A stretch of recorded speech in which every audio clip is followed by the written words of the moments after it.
Emotional healing with दीपक में आप सभी का स्वागत है। आशा करता हूँ आप सभी लोग अच्छे होंगे। दोस्तों, हम आज इस टॉपिक पर बात करने जा रहे हैं कि हम जो अपना मूड फ्रेश करने के लिए जो एक्टिविटीज़ करते हैं, जो खाते हैं या कहीं घूमने चले जाते हैं, वो क्यों हमारी लाइफ कंट्रोल करती है और हमारी लाइफ कई बार हमारी लाइफ ख़राब भी कर देती है। थोड़ा सा इसको समझते हैं कि क्यों लोग कहते हैं, क्यों डॉक्टर्स कहते हैं कि भाई अपना मूड फ्रेश करो, बाहर घूमने जाओ। बिल्कुल ठीक है, उसमें कोई प्रॉब्लम नहीं है। कभी कभी कहूँ खा के भी अपना डोपामाइन रिलीज़ करके भी हम चीज़ों को सही कर लेते हैं। कभी बहुत तनाव होता है लाइफ में, करना चाहिए, समस्या उसमें कुछ नहीं है। समस्या आती कहाँ है उसको थोड़ा समझते हैं और कैसे आती है। जब भी किसी भी चीज़ की हमें एडिक्शन हो जाएगी, जिस चीज़ को हम बार बार कर रहे हैं, जैसे बहुत कॉफ़ी पीने लगे, बहुत चाय पीने लगे, ड्रिंक करने लगे, ये तो हमें समझ को पता है कि ये हमारी समस्या पैदा करेगी। पर क्या बाहर घूमने से भी प्रॉब्लम आएगी? आती है। क्यों आती है मैं उसका मैं थोड़ा सा समझाने की कोशिश करता हूँ आपको।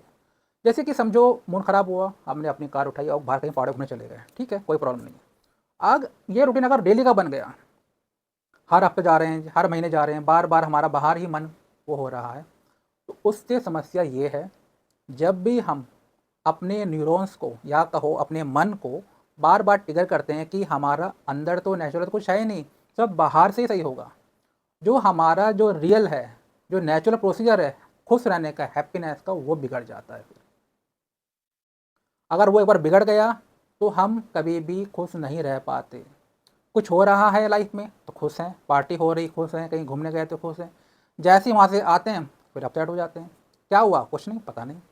फिर मतलब दोबारा से अपने उसी ऑरा में, उसी प्रॉब्लम में चले जाते हैं। इसीलिए मना करा जाता है कि करने में कोई दिक्कत नहीं है, पर बार बार करने से हमारा नेचुरल प्रोसीजर ही बिगड़ जाएगा, और एक बार बिगड़ गया तो उसको ठीक होने में समय लगता है। जैसे आपने एक वर्ड सुना होगा डोपामाइन, एक वर्ड होता है डोपामाइन डिटॉक्स।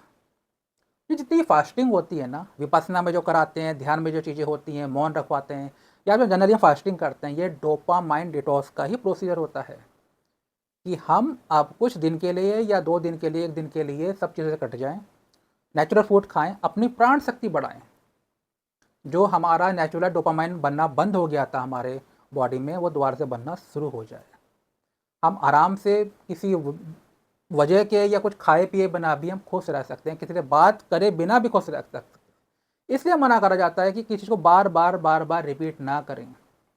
दोस्तों, अगर आप उलझ चुके हैं, लाइफ में कोई रास्ता नहीं दिख रहा, सबसे पहले डरना बंद करें, घबराएं नहीं। आपका भाई आपके साथ है। आपको क्या करना है, क्योंकि क्या होता है, हम यूट्यूब पे यहाँ वहाँ बहुत उपाय, बहुत रेमेडी कर लेते हैं, और या फिर हम लोगों से मिलते भी हैं। हर इंसान को या हर एक्सपर्ट को सारी बातें नहीं पता होती। मुझे भी नहीं पता था बहुत साल पहले। हमने भी स्टेप बाय स्टेप जाके सीखा है कि समस्या लाइफ में कई जगह से आती है, सिर्फ एक आध जगह ही नहीं होती है कि हमने ये कर लिया तो यहाँ से सारे काम हो जाएंगे, ये कर ले तो। क्योंकि इतनी सारी चीज़ें क्यों हैं? फिर की वजह है ना, हमारी इमोशन डिस्टर्ब है, कर्मा से आ रही है, चक्रा डिस्टर्ब है, वास्तु है, एस्ट्रोलॉजी है, न्यूमरोलॉजी है, या किसी ने कुछ करा दिया है, हमारे घर की एनर्जी खराब है, कहाँ से आ रही है हमें नहीं पता। ये तो कोई एक्सपर्ट बता पाएगा जिसको ओवरऑल सबकी नॉलेज है। तो प्लीज़ ये मत डरिए कि कोई रास्ता नहीं है। हो सकता है आप ऐसे व्यक्ति के पास तक अभी तक नहीं पहुँचे जो आपकी एक्चुअल प्रॉब्लम समझ सके कि समस्या आ कहाँ से रही है। तो आपको ऐसी कोई भी क्वेरी करनी है, कोई भी सवाल हो, तो आप कमेंट में पूछ सकते हैं, और आपको डायरेक्ट मेरे से बात करनी है तो ये मेरा नंबर है, आप अपॉइंटमेंट मेरे से लेके बात मेरे से कर सकते हैं। वीडियो अच्छी लगी हो तो चैनल को सब्सक्राइब करें और एक लाइक ज़रूर करें।